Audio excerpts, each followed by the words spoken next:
1990 में कश्मीर में शुरू हुआ पाकिस्तान प्रायोजित आतंकवाद का आज तक कोई ठोस उपचार क्यों नहीं हो सका। 1990 के बाद से ही आए दिन आतंकी घटनाएं, घाटी में कश्मीरी पंडितों का नरसंहार, कश्मीर के तथाकथित भटके हुए युवाओं द्वारा पत्थरबाजी और भारतीय सुरक्षा बलों पर होने वाले हमले से 90 के बाद से ही घाटी लगातार सुलगती रही। इन सब घटनाओं के पीछे एक महत्वपूर्ण कारण बताया गया अनुच्छेद 370 को। लेकिन साल 2019 में जम्मू कश्मीर से अनुच्छेद 370 को हटा दिए जाने के बाद भी आखिर हमें क्या हासिल हो गया। सरकारी आंकड़ों की माने तो हालात में सुधार हुए हैं, लेकिन क्या वाकई ऐसा है? भले ही सरकार घाटी में पत्थरबाजी की घटनाओं को कम करने में काफी हद तक सफल रही और मीडिया रिपोर्ट्स से भी ये पता चलता है कि कश्मीर में थोड़ी बहुत शांति बहाली हुई है, लेकिन क्या वाकई ऐसा है? कहीं हम कश्मीर में तूफान से पहले वाली शांति को तो महसूस नहीं कर रहे हैं? मैं ऐसा क्यों कह रहा हूं? इसके पीछे ये वीडियो है। घाटी से ऐसे बहुत सारे वीडियो सोशल मीडिया पर वायरल हो रहे हैं। गौर से देखिए इस वीडियो को। पहली नजर में शायद आपको लगे कि ये वीडियो कश्मीर का नहीं हो सकता है, लेकिन यही सच है। हाथ में तख्तियां लेकर और काली लिबास में निकले ये लोग विरोध प्रदर्शन करने के लिए निकले हुए हैं। ये प्रदर्शन इनको तथाकथित मुख्यधारा से जुड़ने अथवा नौकरी, रोजगार, बिजली, पानी, शिक्षा या स्वास्थ्य को लेकर नहीं हो रहा है। ये लोग मातम मनाने के लिए सड़कों पर इतनी बड़ी तादाद में निकले हैं क्योंकि इन्हीं के कौम की एक विदेशी हस्ती को मार गिराया गया है। दरअसल जम्मू कश्मीर में हिजबुल्लाह चीफ नसरल्लाह की मौत पर यह विरोध प्रदर्शन हो रहा है। लोग सड़कों पर उतरकर इजरायल के खिलाफ नारेबाजी कर रहे हैं। इतना ही नहीं, इस विरोध प्रदर्शन में विवादित नारे भी लगने की बात सामने आई है। अब जरा इस वीडियो को देखिए। आपने एक हिजबुल्लाह चीफ को मारा है, हर घर से हिजबुल्लाह निकलेगा।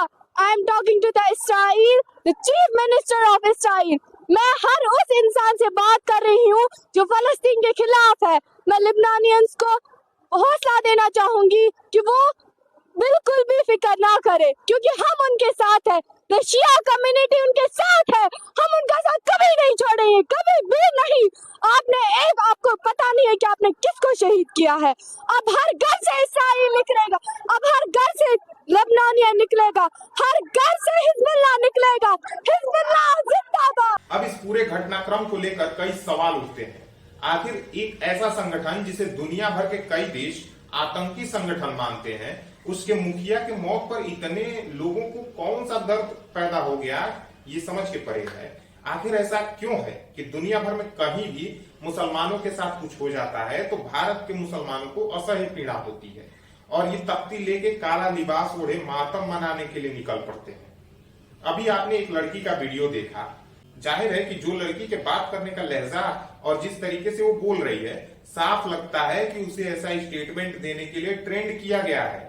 और अगर ऐसा है तो क्या ये विरोध प्रदर्शन स्टेट स्पॉन्सर्ड है?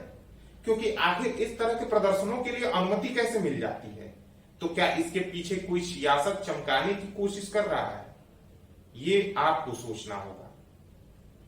बहरहाल दोबारा से उसी सवाल पर आते हैं कि आखिर ऐसा क्यों है कि दुनिया भर में कहीं भी मुसलमानों के साथ कुछ हो जाता है तो भारत के मुसलमान तख्ती लेकर काला लिबास ओढ़े छाती पीटना शुरू कर देते हैं। इसका बहुत सामान्य सा जवाब है, वो इनकी सोच का। वही सोच जो कश्मीरी पंडितों के नरसंहार के लिए जिम्मेदार थी, वही सोच जो गैर मजहबी लोगों को काफिर का दर्जा देकर नवाजती है और उसे देखते ही मार देने की वकालत करती है। इसके पीछे वही सोच है जो तमाम तरह के जिहादों की अवधारणा को समय समय पर अक्सर चरितार्थ करते हुए दिखती है। इनके लिए उदारवादी सोच का कोई मतलब ही नहीं है। नहीं चाहिए इन्हें शिक्षा, स्वास्थ्य, रोजगार, सड़कें, इंफ्रास्ट्रक्चर। इन्हें मुख्य धारा से जुड़ने में कोई रुचि नहीं है, क्योंकि ये लोग दुनिया में दीन का शासन स्थापित करने के लिए ही प्रयासरत हैं और इसी के लिए सीने पर कहीं बम बांध कर फटते हैं। कभी रेलवे स्टेशनों और कभी बाजारों में ये सुसाइड बॉम्बर की तरह यूज होते हैं।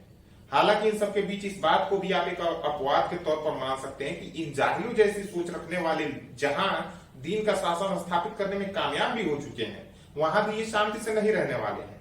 यह तथाकथित शांति प्रिय समुदाय शांति की ही दुश्मन है। इनका राष्ट्रवाद से दूर दूर तक कोई नाता नहीं है, क्योंकि इनके लिए इनका मजहब और इनकी कौम ही प्रथम है। इनके खून में ही इनकी कौम सनी हुई है।